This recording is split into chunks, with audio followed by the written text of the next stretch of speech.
Nehemías capítulo 4 y vamos a leer del versículo 1 al versículo 3.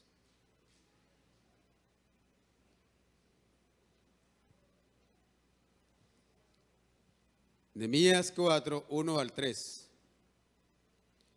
Dice: cuando oyó Sanbalat que nosotros edificábamos el muro, se enojó y se enfureció en gran manera e hizo escarnio de los judíos. Y habló delante de sus hermanos y del ejército de Samaria y dijo: ¿qué hacen estos débiles judíos? ¿Se les permitirá volver a ofrecer sus sacrificios? ¿Acabarán en un día? ¿Resucitarán de los montones del polvo las piedras que fueron quemadas?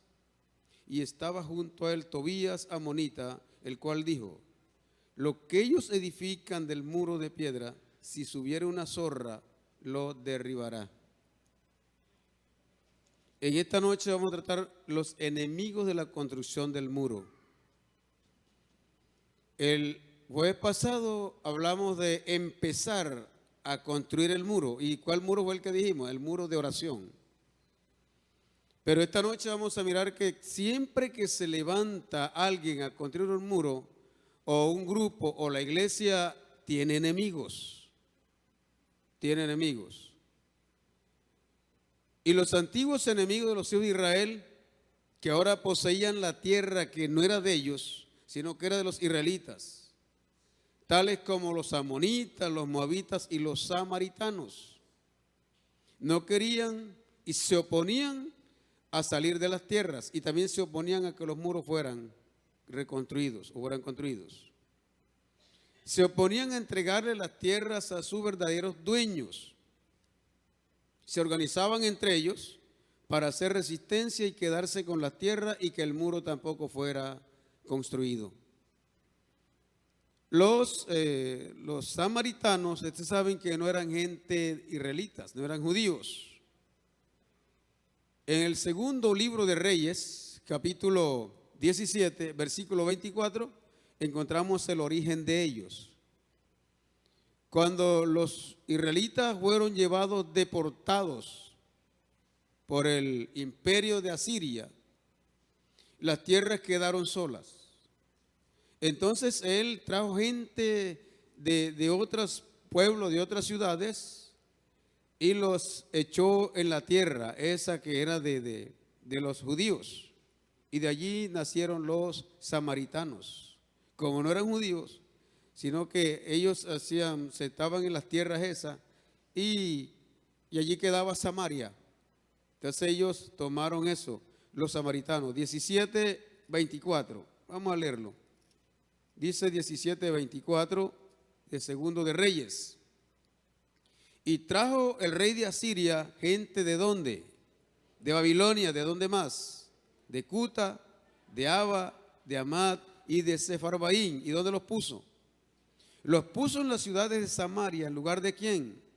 De los hijos de Israel. Y poseyeron a Samaria y habitaron sus ciudades. Se apropiaron de lo que no era de ellos. Cuando ya ellos se hicieron poderosos, ellos se adueñaron de las tierras.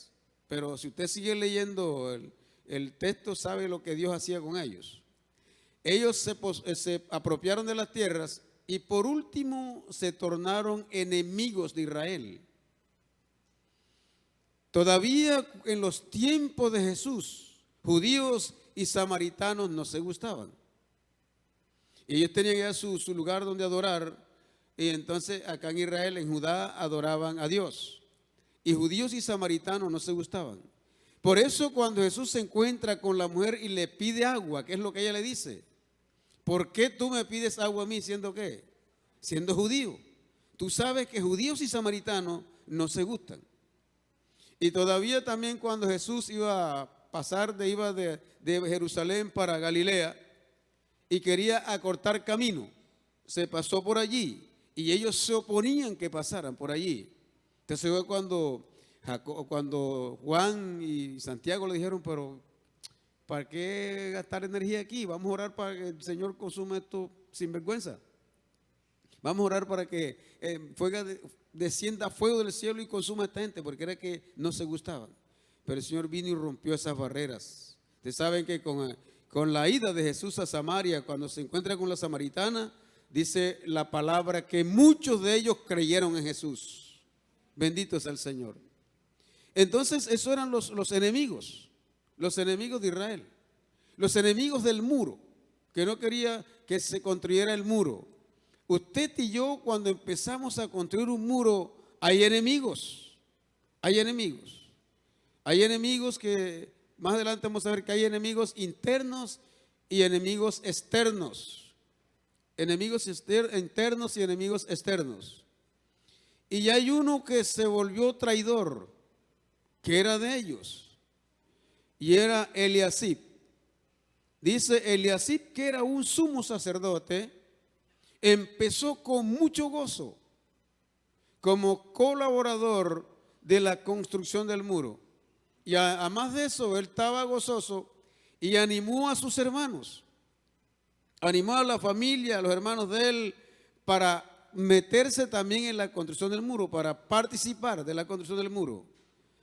Nehemías 3:1 dice: entonces se levantó el sumo sacerdote Eliasib con sus hermanos los sacerdotes y edificaron la puerta de las ovejas. Ellos arreglaron y levantaron sus puertas hasta la torre de Amea y edificaron hasta la torre de Ananeel. Eliasib era de ellos, era de los judíos. Y cuando ve que Nehemías viene con el proyecto de la construcción del muro, él se anima. Y él se metió también en la construcción y era un gran colaborador. Y como tenía tanto gozo y deseo de ver el muro construido, él animó a sus hermanos. Y también hizo que ellos se incluyeran en la construcción del muro. Pero este Eliasib, no mucho tiempo después, se alió con los enemigos de Nehemías y los enemigos de la construcción del muro. Él se acogió a ese refrán que por ahí que dicen, ¿cómo es que dicen? Si no puedes, ¿qué hagas? Haz qué, únete a él. Él hizo esto. Se unió con los enemigos. El sumo sacerdote, no era cualquiera, era sumo sacerdote. Los sumos sacerdotes eran la gente que tenían el poder religioso y también civil en el Sanedrín, porque ellos tenían las dos cosas, el poder religioso y civil en el Sanedrín, y hasta político. Entonces ese era el sumo, y mire, termina aliándose con ellos. Se alió tanto con los enemigos de Nehemías que terminó emparentando con ellos. Emparentó con Tobías y aún le hizo en el lugar donde se guardaban las ofrendas un cuarto para que ahí viviera este hombre. Capítulo 13, versículos 4 y 5. Dice: y antes de esto, el sacerdote Eliasib, siendo jefe de la cámara de la casa de nuestro Dios, había emparentado con Tobías. Y le había hecho una gran cámara en la cual guardaban antes las ofrendas, el incienso, los utensilios, el diezmo del grano, del vino y del aceite, que estaba mandado dar a los levitas y a los cantores, y a los porteros, y la ofrenda de los sacerdotes. Allí le hizo el cuarto a Tobías. Allí le hizo el cuarto. En el lugar sagrado, en el templo, eso quedaba dentro del templo. Y en un lugar del templo le hizo una pieza para que viviera allí. Metió a un pagano, a un blasfemo, a un enemigo del pueblo de Dios, a un hombre que era blasfemo de Dios. No quería saber nada de Dios. Y ahora él lo mete allá. Un hombre que tenía unos principios, según él, era el sumo sacerdote. Y terminó haciendo alianza con alguien que era enemigo de Dios y enemigo del pueblo de Dios. ¿Hasta dónde llegó? Negoció sus principios este hombre. Y sabe que dice la palabra que esto indignó a Nehemías. Cuando Nehemías regresa de allá de donde de Persia, que regresa nuevamente a Jerusalén, él creía que las cosas estaban en orden y se encuentra es que dentro del templo vive un hombre malvado, vive un hombre blasfemo, vive un hombre hipócrita, vive un hombre enemigo de él y de los judíos y enemigo de la construcción del muro. ¿Y quién lo metió allí? El sumo sacerdote. Fue quien lo metió allí. Esto indignó a Nehemías y le dio dolor al ver cómo estaba negociando este hombre sus principios. Y ahora convivía con el enemigo en la casa de Dios.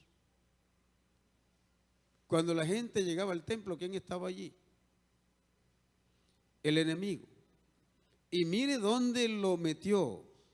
En el lugar donde guardaban las ofrendas, donde guardaban el incienso, donde guardaban el diezmo, donde guardaban los utensilios, donde guardaban el grano, el vino y el aceite. Allí fue que lo puso. En ese lugar que solamente entraban los sacerdotes y los levitas. Ahora este hombre metió a un enemigo allí.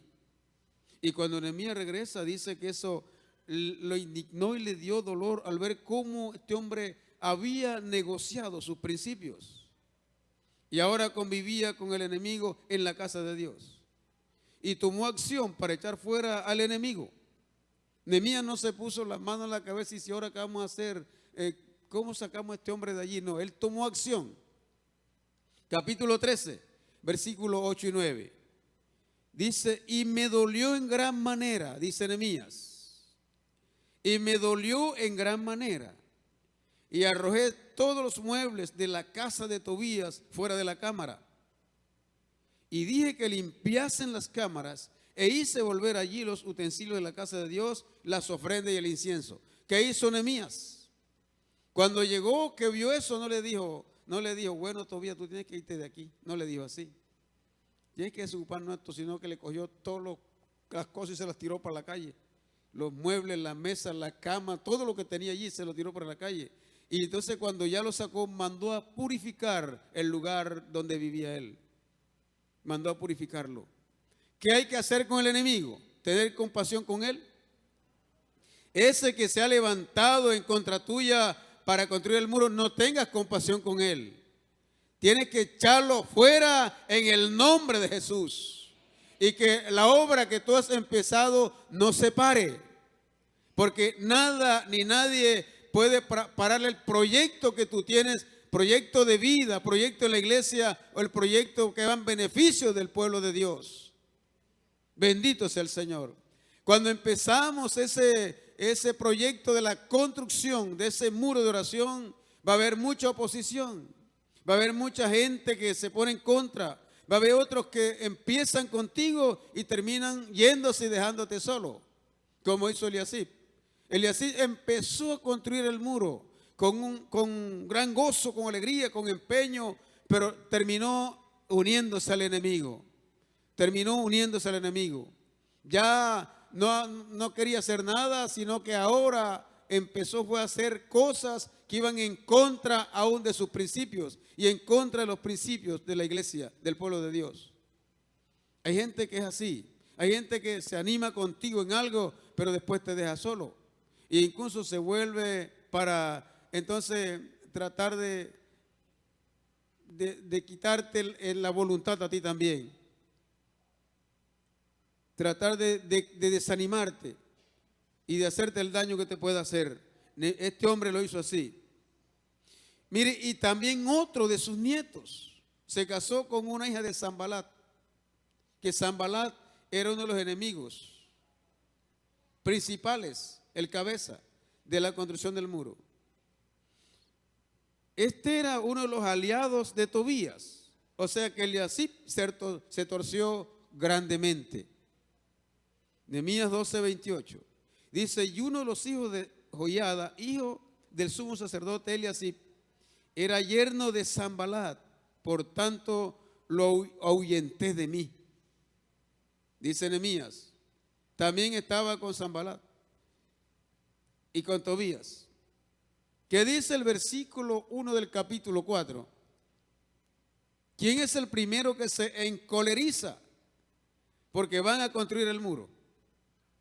Cuando oyó Sanbalat que nosotros edificábamos el muro, se enojó y se enfureció en gran manera. ¿E hizo qué? Hizo escarnio de los judíos. ¿Quién fue el principal que se puso bravo porque iban a construir el muro? Sanbalat. Y empezó a dañar a otros. Empezó a buscar a otros. Hay gente que cuando no le gusta lo que se va a hacer, que ellos no están de acuerdo, no se quedan solos, sino que empiezan a envenenar, empiezan a dañar, empiezan a hacer daño. Y cuando viene a ver, ya hay un grupo. Ya está Tobías, Eliacid, Gesén y los amonitas y todos ahí juntos. Empiezan a dañar. No son conforme con ellos, no están de acuerdo, sino que empiezan a dañar. Este hombre hizo eso. Empezó primero fue a Tobías y después empezó con otros a dañarlos. Para construir el muro siempre vamos a tener enemigos, tanto externos como internos, como los tuvo Nehemías. ¿Cuántos han tenido oposición en lo que han emprendido? Más que todo en ese estilo de vida como cristiano, en ese buscar del Señor, en ese deseo de crecimiento. A veces en la misma familia, en la misma casa, hay oposición. En la misma casa hay oposición. Cuando usted empieza a construir ese muro de oración en su vida, cuando usted empieza a buscar ese crecimiento en cuanto a la relación con Dios, ese crecimiento de esa relación tan estrecha e íntima con el Señor, hay oposición. Oposiciones externas y oposiciones internas. Los enemigos externos de Nehemías, Sanbalat y Tobías, eran enemigos públicos. Hay enemigos públicos y hay enemigos que usted se ha ganado sin nada. Enemigos ocultos. Desde afuera empezaron un ataque para detener el desarrollo de la obra, o sea, la construcción del muro, con burla y desprecio hacia la obra. Mire lo que dice el versículo 2. Habló delante de sus hermanos y del ejército de Samaria y dijo: ¿qué es lo que hacen estos débiles judíos? ¿Cómo los tildó? Débiles. Esta gente no pueden hacer nada. Lo estaba poniéndolos como alguien que no podían avanzar, que no podían llevar a cabo una obra porque eran débiles. Porque eran débiles. Hay gente que usted le cuenta un sueño que tiene. Mire, yo estoy soñando, yo pienso esto y esto y esto. ¿Y qué le dice? Yo no creo que eso, no creo que tú puedas hacer eso. O dice: tú estás loco, ¿con qué vas a hacer eso? Yo quiero poner un negocio, yo quiero montar una empresa y no tienes capital. Tú estás loco, eso no. O sea, tú estás débil. Tú estás débil. Yo recuerdo cuando yo empecé a estudiar, un hermano que yo lo admiraba mucho y lo admiro todavía, me preguntó: hermano, ¿usted es que empezó unos estudios? Yo dije: sí. ¿Y cuánto tiempo tiene? Yo dije: 2 meses. ¿Y cuánto tiempo son los estudios? Yo dije: 5 años. Hombre, sálgase de eso. Usted se pone viejo ahí, ¿qué va a hacer usted ahí? Y yo no le contesté nada. Me dijo que era un débil, que yo no podía. ¿Qué hacen estos débiles judíos? ¿Cuánta gente te ha mirado débil? Que no eres capaz de alcanzar lo que tal vez tú te propones. No eres capaz de alcanzar tus sueños, tus metas. ¿Qué hacen estos débiles judíos? ¿Se les permitirá volver a ofrecer sus sacrificios? Acabarán en un día. Resucitarán de los montones del polvo de las piedras que fueron quemadas. Eso hablaba Sanbalat, tratando a los judíos de débiles. Pero ahí estaba otro que ya estaba envenenado, y era Tobías. Y, y estaba junto a él Tobías amonita.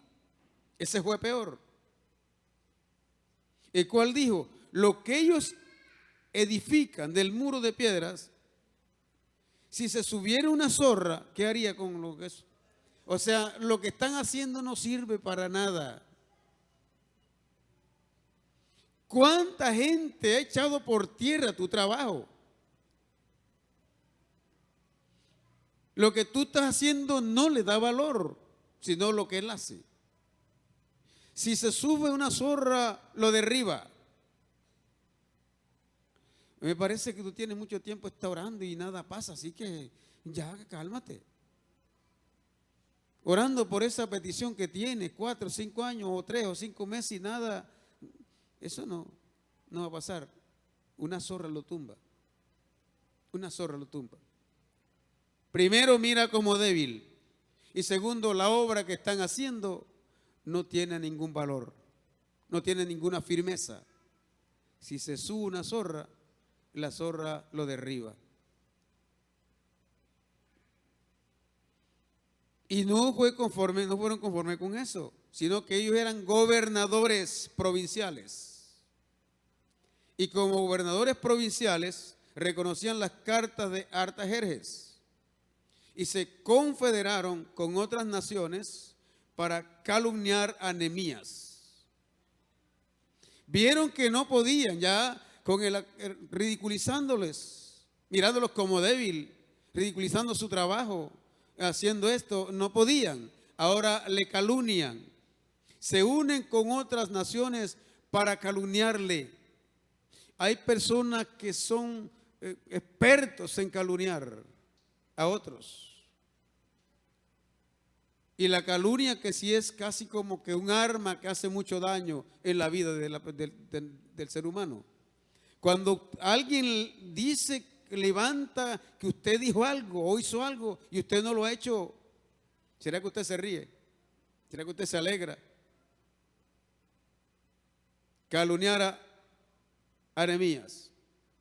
Nehemías capítulo 6, versículos 5 y 6. Entonces Sanballat envió a mí su criado para decir lo mismo por 5ª vez, con una carta abierta en su mano, en la cual estaba escrito: se ha oído entre las naciones, y Gasmú lo dice, que tú y los judíos pensáis rebelaros, y que por eso edificáis tú el muro, con la mira, según estas palabras, de ser rey tú. Mira lo que ya inventan. Él con otras naciones ahora están calumniando a Nehemías, que Nehemías está construyendo el muro es con la mira de él ser rey en Israel. Y había uno que lo testificaba, un tal Gasmú, hasta el nombre feo. ¿Sabe qué maluco no sería él? Y mala gente. Gasmú. Ya no es solo Sanballat. Ahora está Sanballat, está Eliasid, está Tobías, está Gasmú y los amonitas. Se da cuenta que una manzana mala, ¿qué hace con las otras? Las daña. Porque hay mucha gente que le presta mucho el oído a las cosas que hacen daño, a las cosas que se levantan, a las cosas que no tienen fundamento real, pero no, que a mí me dijeron y lo creen y van diciéndoselo al otro y el otro hacia adelante y así. Esos eran los enemigos externos de Nehemías. Enemigos externos. Pero también Nehemías tenía enemigos internos. Las amenazas lograron que el pueblo entrara en cierta tensión y preocupación. Y esto se convirtió en desánimo, debilidad y temor. Todo esto era un problema interno. De las tantas cuestiones que se levantan, de tanto que se oye, de tanto que dicen de ti, hay un momento que tú te desanimas. Hay un momento que te confundes.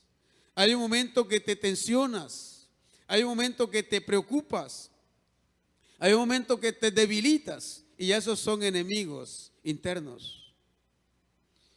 Lo que más abunda en el ser humano y más que todo en los cristianos es el desánimo. Si usted lee la palabra, encuentra que grandes hombres de Dios se desanimaron. Usted encuentra a un Moisés desanimado, deseándose la muerte. Usted encuentra a un Josué desanimado, diciendo mejor no habíamos quedado de aquel lado. Usted encuentra a un Elías desanimado, deseándose morir.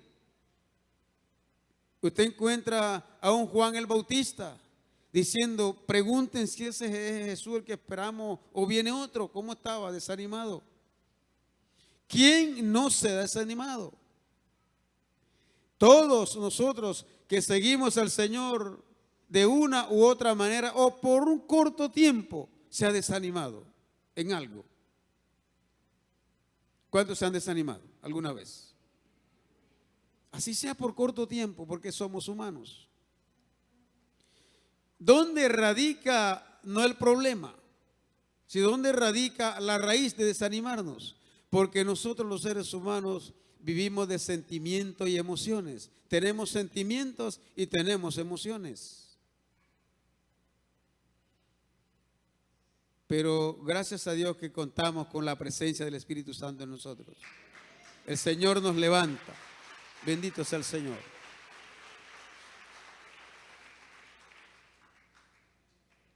Porque si usted sigue leyendo la vida de Moisés, Moisés no se quedó en el desánimo. Moisés avanzó. Si usted lee la vida de Josué, Josué avanzó y triunfó. Si lee la vida de Elías, Elías después de un desánimo tuvo otras victorias, triunfó. Y Juan el Bautista también triunfó, porque él cumplió el propósito de Dios aquí en la tierra. Y muchos más se desanimaron, pero todos se levantaron y triunfaron en el nombre del Señor. Entonces, esos son enemigos internos. Pero ¿qué produce eso? Los enemigos externos. Son los que hacen que producir eso en nosotros. Todo era un problema interno. Nehemías capítulo 4, verso 10 al 11. Y dijo Judá, la fuerza de los acarreadores se ha debilitado y el escombro es mucho. No podemos edificar el muro. Y nuestros enemigos dijeron, no sepan ni vean hasta que entremos en medio de ellos y los matemos y hagamos cesar la obra. Están débiles, vamos a entrar. Vamos a entrar. Vamos a entrar, ya ellos están débiles y ya no pueden más. A veces el enemigo piensa que ya estamos totalmente derrotados por él. Hay veces que cuando ya tú no puedes casi que como avanzar, te sientes sin fuerzas, te sientes sin coraje, te sientes sin anhelo, sin deseo. El enemigo dice, ya lo tengo vencido. Pero ahí es donde viene la presencia del Señor. Allí es donde viene el Señor y pelea por nosotros. Ahí es donde Él nos defiende y nos levantamos en victoria. Bendito sea el Señor. ¿Con qué fue vencido esto? ¿Con qué ellos siguieron? Nehemías era un hombre de oración. Nehemías había construido ese muro en él desde que estaba allá, en Susa. Nehemías era un hombre que oraba. Pero además de orar, tenía eso como un devocional personal. Ahora para venir acá a su tierra a traer este proyecto de la construcción, ¿cuántos meses oró?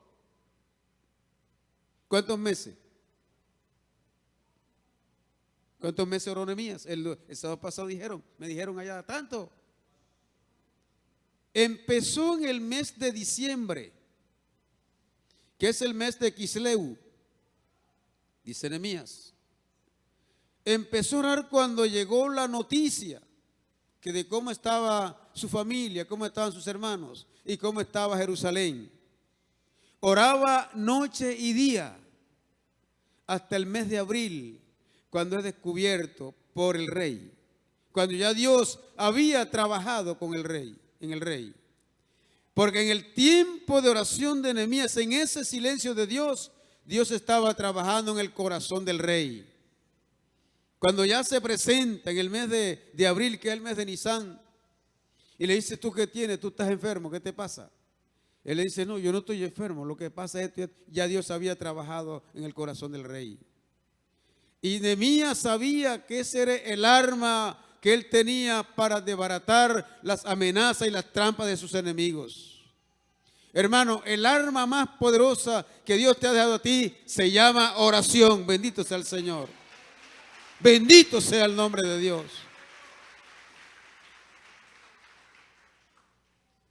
Porque mientras tú oras, Dios trabaja en el corazón de otro. Trabaja en el corazón aún de tus enemigos para hacerle cambiar lo que tienen contra ti. Así que echemos mano de oración y construyamos ese muro de oración. Como persona, como familia, como grupo, como iglesia, como ministerio en la iglesia. Desde particularmente como persona, yo debo de tener ese muro de oración en mi vida. Como familia, ese devocional familiar, construyendo ese muro con la familia. Ese ministerio al que yo hago parte, de alabanza, de intercesión, ujieres, caballeros, damas, todos los ministerios a construir el muro y la iglesia en general. Hermanos, cuando hacemos esto, seremos una iglesia victoriosa y triunfante en el nombre de Jesús. Porque Dios trabaja en el corazón de lo que nosotros queremos hacer. Había trabajado en el corazón del rey. Y cuando ya le dice uno: ¿qué es lo que tú quieres? Y le da todo lo que Nehemías necesitaba y aún más para la construcción del muro. La oración. Nehemías, un hombre de oración. Nehemías conoce el secreto de la oración y acude a ella. Y consulta a Jehová su Dios. Y le presenta a él la situación que está viviendo. La burla, el desprecio en cuanto al trabajo que está llevando a cabo. Se lo presenta a él. Nehemías 4:4. No se pone a pelear con esta gente. No se pone a discutir con ellos. No va a buscar el ejército, por ejemplo, va a Egipto a buscar ayuda militar. No va a otras naciones, va al que todo lo puede. Nehemías 4:4 dice: oye, oh Dios nuestro, que somos objeto de su menosprecio. Vuelve el baldón de ellos sobre su cabeza y entrégalos por despojo en la tierra de su cautiverio. Nehemías ora a su Dios. ¿Por qué? Porque Nehemías tenía la convicción de que a través de la oración Dios respondía. Nehemías conocía el secreto de la oración y acude a ella. A veces nosotros, cuando tenemos una necesidad, no importa cuál sea, primero pensamos en otras cosas. Y por último, mire, ¿sabe cómo es la lógica humana? La lógica humana dice: dinero, hombre y Dios. Cuando yo voy a comprar algo, ¿en qué pienso primero yo? ¿En qué pienso? En el dinero. Y no lo tengo, pero yo digo: bueno, eso me vale $1,000,000. Voy a ver si el hermano Luis Medina me lo presta. Después que ya pensé en el dinero y pensé en él, entonces digo: voy a orar para que Dios toque al hermano Luis para que me lo preste. Dinero, hombre y Dios. La lógica de Dios no es así. Dios, hombre y dinero. Cuando yo tengo una necesidad, ¿a quién debo de acudir primero? A Dios.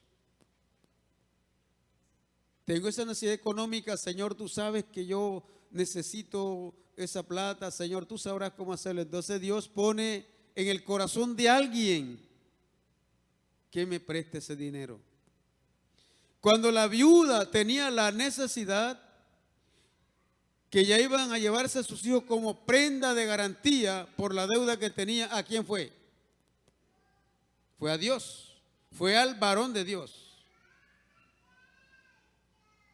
Y el varón le dijo, bueno, ¿qué haces esto? Y ella hizo lo que él le dijo. Cuando ya recibe lo que él le dice, que ella no enseguida no dispone, fue otra vez donde él.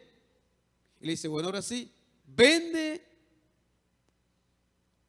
todo. Paga lo que debes y con lo que te quede termina tus días en esta tierra. Dios, hombre y dinero. Bendito sea el Señor. Entonces Nehemías tenía esa convicción. Nehemías, cuando empieza a orar para que Dios se le pusiera en gracia o le diera la forma o el medio para la construcción del muro, él no pensó en plata. Él sabía que eso costaba plata, un dinero bastante. Pero él tal vez no pensó en eso, sino de pronto decía, Señor, ponme en gracia, tú sabrás dónde vas a tocar, Señor, ábreme puertas. Y le abrió la puerta del rey a quien le servía de copero. Y el rey le dijo, todo lo que necesites, yo te lo doy. Yo te lo doy. Un hombre de oración. Entonces, echemos mano de la oración. Nehemías actúa en prevención contra el enemigo. Organiza grupos aún por familias. Y los estimula y anima con sus palabras. Nehemías organiza grupos por familia. Para construir el muro se organizan grupos. Acuérdense de los 4 meses de oración. ¿Estaba por grupo o no estaba por grupos? Cada hora había un grupo. Ahí se sumaba otro y otro. Hermano, y vimos la respuesta de Dios. ¿Cuántos vieron la respuesta de Dios? Todavía estamos viviendo, disfrutando de las bendiciones de Dios por esos 4 meses de oración, organizado por grupo, donde construimos ese muro. Y hemos seguido. ¿Cuántos han seguido poniendo ladrillos allí? ¿Cuántos han seguido dándole más vida a ese muro? Y veremos la gloria del Señor. Nehemías capítulo 4, versículos 16 y 17. Dice, desde aquel día, cuando se organizó eso y que la gente, que Nehemías presentó la dificultad que había, desde aquel día, la mitad de mis siervos trabajaba en la obra y la otra mitad tenía lanzas, escudos, arcos, corazas, y detrás de ellos estaban los jefes de toda la casa de Judá. Los que edificaban en el muro, los que acarreaban y los que cargaban, con una mano trabajaban en la obra y en la otra, ¿qué tenían? La espada. ¿Cuál es la espada hoy? La palabra del Señor. Con una mano trabajaban y en la otra tenían la espada. Y había retaguardia.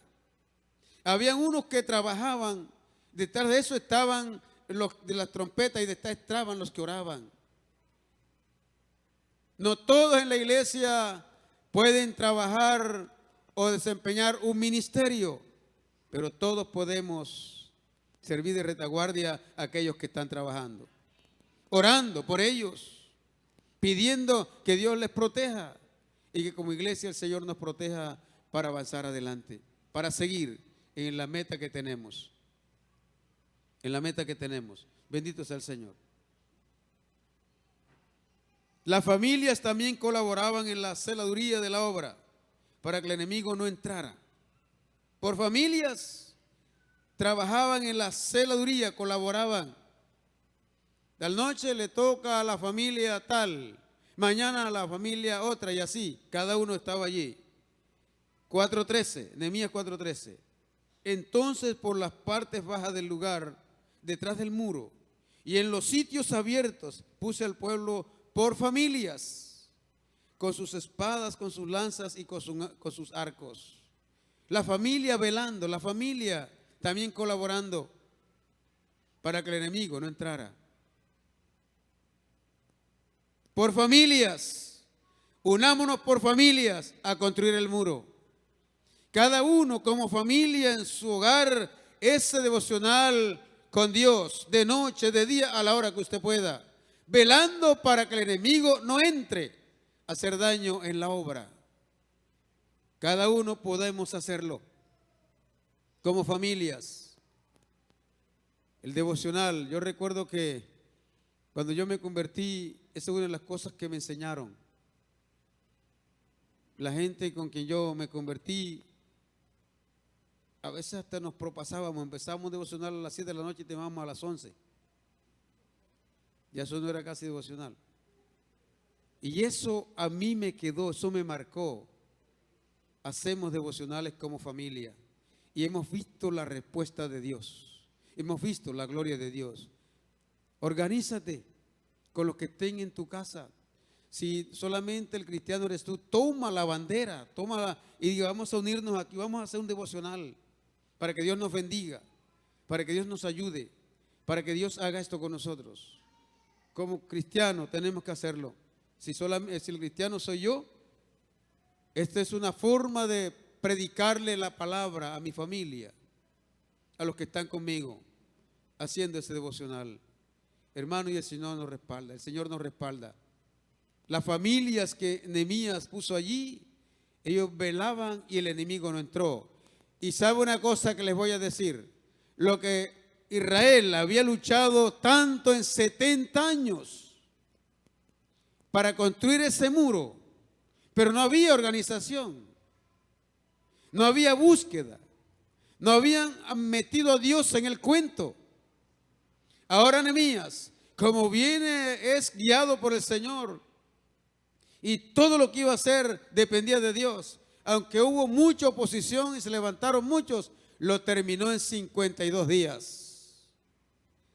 Lo que no habían alcanzado en 70 años, Nehemías lo terminó en 52 días. Bendito sea el Señor.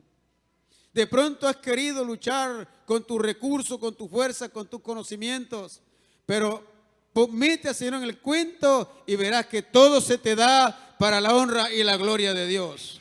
Bendito sea el Señor. Que Dios esté contigo allí, que sea el que te guíe, Él sea el que te ilumine, Él sea el que te dé, Él sea el que pelee por ti y verás la gloria del Señor. El proyecto que tengas, la idea que tenga, el sueño que tenga, mete al Señor en el cuento y tendrás el respaldo y la victoria del Señor en tu vida. Bendito es el Señor. Póngase de pie, mi hermano. Sigamos construyendo el muro.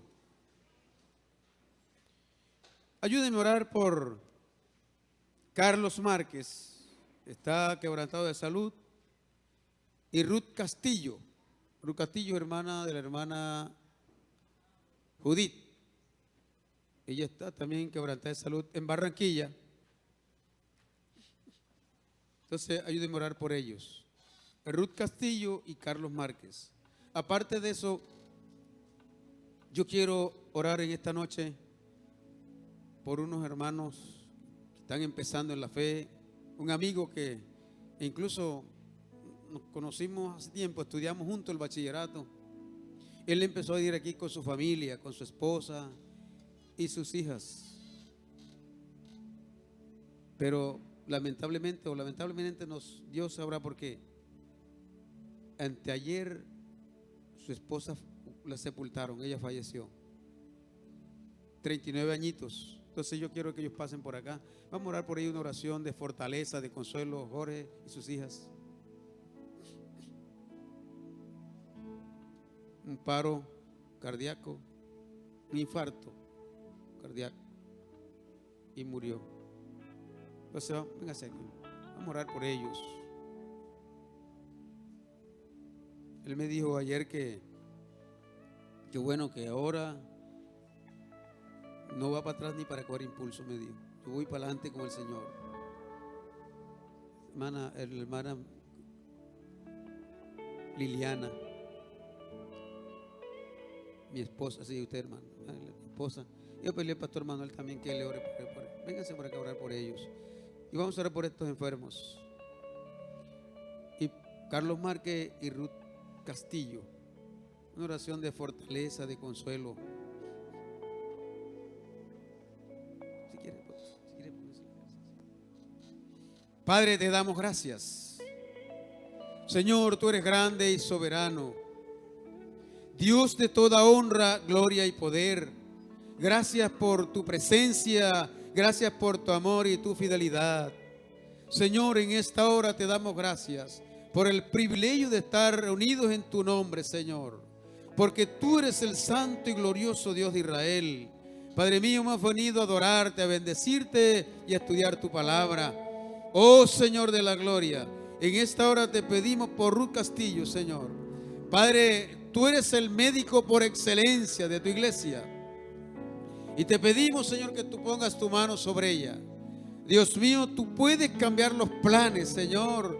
Todo, oh Dios amado, y que ella dé testimonio de un Dios grande y eterno como tú. Haz tu obra, Señor. También Carlos Márquez, Padre mío, está quebrantado de salud, pero él ha creído en ti, Señor. La vida de él te pertenece y tú eres su Dios. Ahora, Señor amado, te pedimos por esta familia. De manera especial, Señor, proclamamos sobre ella una palabra de consuelo, una palabra de esperanza, Señor. Espíritu Santo, sé tú ministrándoles. Sé tú, Señor, ayudándoles. En el nombre de Jesucristo, bendito sea tu nombre, Señor. Oh, abrázale, Señor amado. Tú eres Dios. Tú eres el Señor que no desamparas. Tu palabra dice que tú ríes con los que ríen, pero también lloras con los que lloran. Bendito sea tu nombre. Bendecimos esta familia, oh Señor, y declaramos que tu gracia y tu misericordia les ayude. Toma a Jorge, Señor, tómalo y dale esa sabiduría, dale esa fortaleza para sacar adelante a sus hijas, Señor. Ahora, Señor, le tocará hacer el papel tanto de madre como de padre, pero tú estás con él. Bendito sea tu nombre, alabado seas para siempre. Muchas gracias, oh Dios, gracias, muchas gracias, en el nombre de Jesús. Amén y amén. La verdad es que no lo supimos. Pedimos excusa a mi hermano, que yo ayer se lo dije, aquí nadie lo supo, para acompañarle en el sepelio de su esposa. Sigamos orando por ellos y visitándole cuando podamos visitarle. Dios les bendiga, mis hermanos.